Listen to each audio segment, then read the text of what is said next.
Assalamu alaikum, kandaysiz menin suroğum? Wa alaikum assalam, Allah'a şükür. Menin özümde öte jaman, ya özümde emas, özümde öte jaman sezip jatam. Sebebi men aytkanга da kıyın eken atam. Bul masturbasiya etken, kıla verip taptakır uşul adatка aylanyp kaldı, taşтай alбай atam. Najagында okuy alбай koydum. Uşul ökümü kanday? Menin ana namaz okup, 2 rekat namaz okup, Allah'a söz verdim ele. O Allah, men 30 gün uşul nerseden tıyılam dep. Ömür boyu da öptür, 30 gün eken. Andayın ulantam degende. 30 gün tıyılam, özümdü tıyam, senin razın üçün. Eger uşul işke da kayra 30 gün içinde bara turgan bolsam, toz okup olup kalayın dedim ele. Uşul söz bergenden 16-17 gün ele kayra ele uşul nerselerge adatты kayra başlap aldım. Men 17 yaşar balamın deydi. Эми айтылбай турган сөздөр айтылып кетти өз эле деп коет кыргыздар. Анан шариатта дагы мындай маселелерди кагаз короп айтат. Мисалы ким аягына келип жакын мындай тийип калса дейт, Куранда мындай үстүрттөн айтат. Анын мааниси баягы түнкү мамилени улантса деген мааниде. Кээде кайната, кайнене, келиндер, улуу кишилер аралашып отуруп калат. Негизи мына исламдын ичиндеги нерселерден айлана бербей ушундан чыгышыбыз керек. Мындай суроолорду жеке өзүнө барып кайрылганга аракет кылыш керек. Бирок ошентсе дагы шариат буну эмне дейт? Жооп бергенге аракет кылат. Себеби жалпы мусулмандар көпчүлүк эл бүт көрүп атат. Аксакалдар, көк сакалдар, улуу адамдар, коноктор, үйдө бала чакалар чогуу отуруп угуш мүмкүн.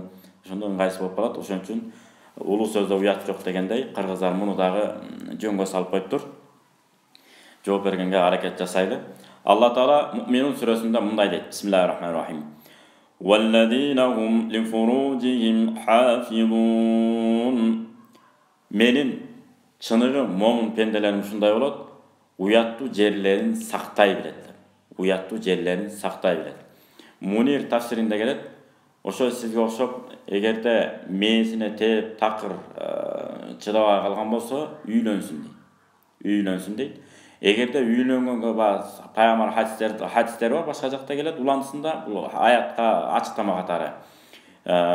Эгерде өзүмдү тыя албай калсам, эмне кылайын десе, үйлөн деген. Үйлөнгөнгө шартым жок десе, анда орозо карма дейт. Орозо кармаганда кандай? Ашказанды эмес. Мээни, кулакты, көздү, кыз аттуу, аял зат акыл нерсени такыр ойлонбой, карабай, көңүл бурбай, илимге жөндөмдөн соңуз илим менен, өнөргө жөндөмдөн соңуз өнөргө, кесипке жөндөмдөн соңуз кесипке, кайсы кесипке. Ошону менен гана алектенип, бул нерсени унутканга аракет кылыш керек. Анан эми Ханафи мазхабында Хидая деген китепте келет.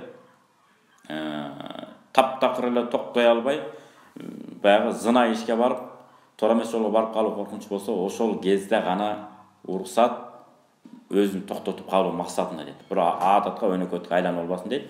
Анткени пайгамбар Мухаммад алейхиссаламдын заиф, алсыз хадиси бар.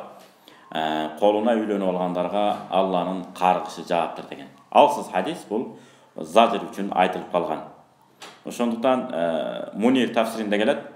Ушинтип мээсине баягы кандай эле денени бузук кандар каптап калганда адам ооруп калат го. Ошондо хижама деп коет. Баягы хижамага алып койсо, дене эс алгандай эле мындай өзүн кармай албаган эркектерди үйлөндүрүп коюп гана өзүн басыш керек деп. Мына ушундай кесе айтылган эреже бар. Анан хижама демекчи кесиби дарыгер болгон.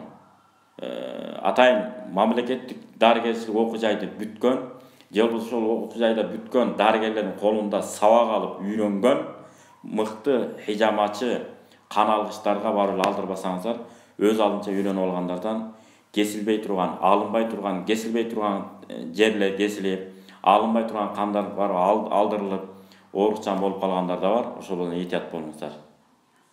Кесиби ырас болгондо толтура. Машина базар жакта да бар, Бишкекте да бар, толтура. Ошолорду тактап алып барыңыздар.